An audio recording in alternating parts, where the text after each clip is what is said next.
I started shooting Mad God in the late 80s.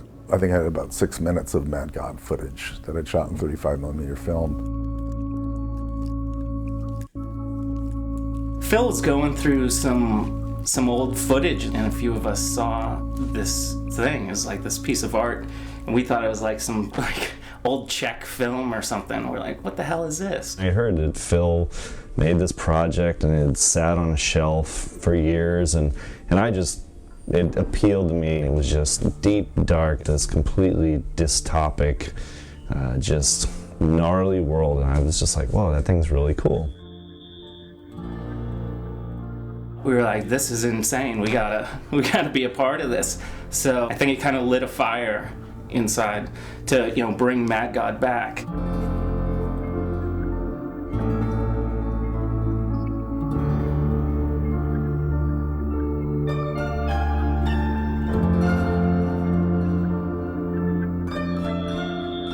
I grew up in kind of the Spielberg era of filmmaking, and I just loved the look and the feel of all that stuff, and it was because it was like practical effects. I mean, that's the reason why I'm doing what I'm doing. It has shifted into the digital world, and there's nothing you can do about that. But Mad God provides the opportunity to get in there and use my hands and do the stuff I dreamed of doing when I was a little kid.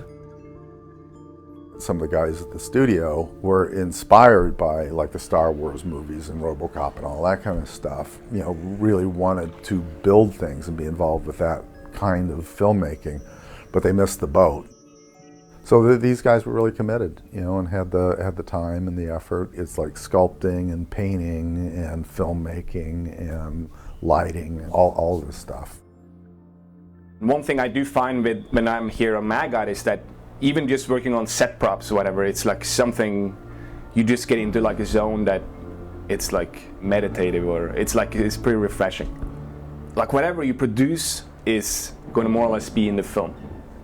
And Phil is really good about actually embracing mistakes, and whatever you sort of come up with fits into the world of Mad God.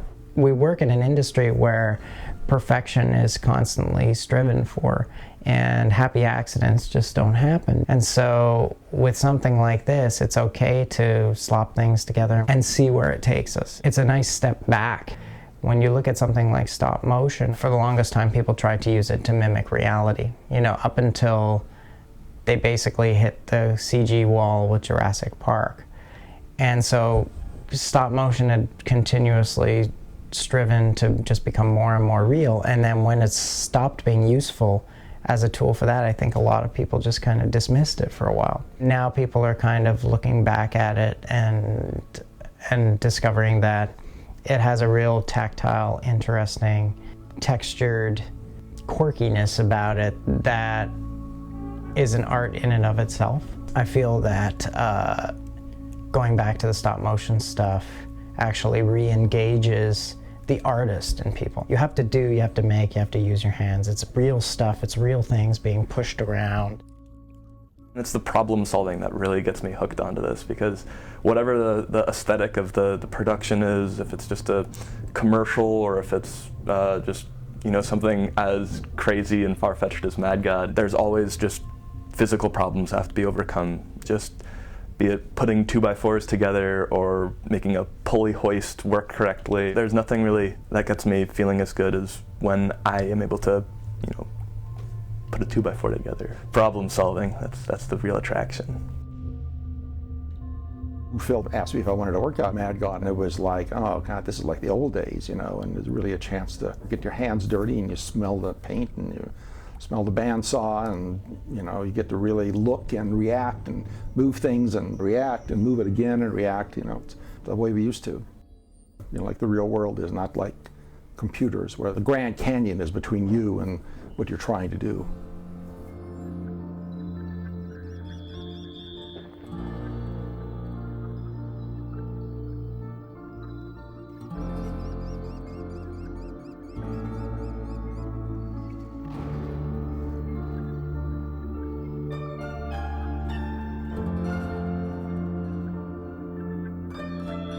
For me, it was like when I was 13. I used to do the same stuff, cover my G.I. Joe burn up my sister's Barbie dolls.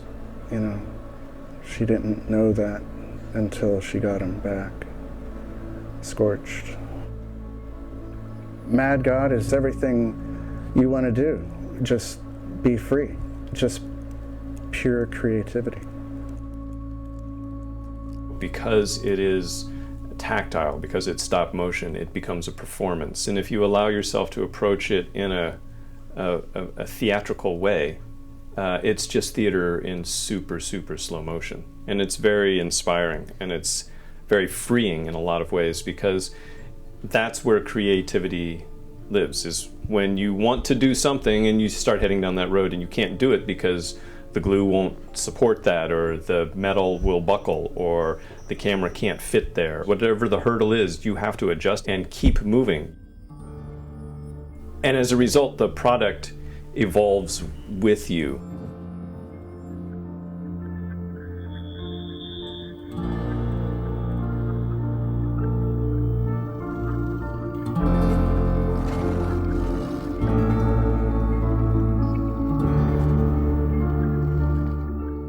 In my everyday job, I don't really have that much opportunity to just make mistakes and learn, and in Mad God I do.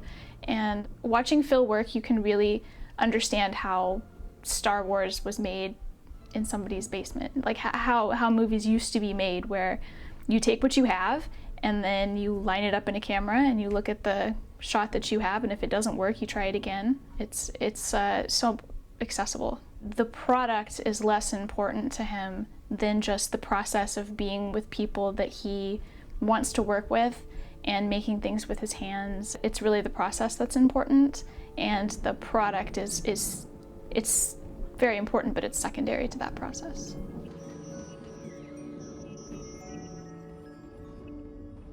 Mad God has a pretty unique look. I know one of the influences on Phil, who is also like a big hero to me, is the Czech animator Carl Zeman. Zeman would mix all the different techniques together, the stop motion and the live action, and he would just kind of create this collage of various techniques and images, and it was just so beautiful. And I think, it's not like Phil is copying the style, but there's kind of the anything goes. We'll just grab something from here and something from there and mix it all together and come up with something new approach that Carl Zeman was so good at. A lot of the compulsion is to be surprised by the surprises and the things that you find. The serendipity that kind of comes with just putting stuff together and kind of letting it grow together has got like a magic that's innate in of itself. The point is making a movie, not making everything perfect.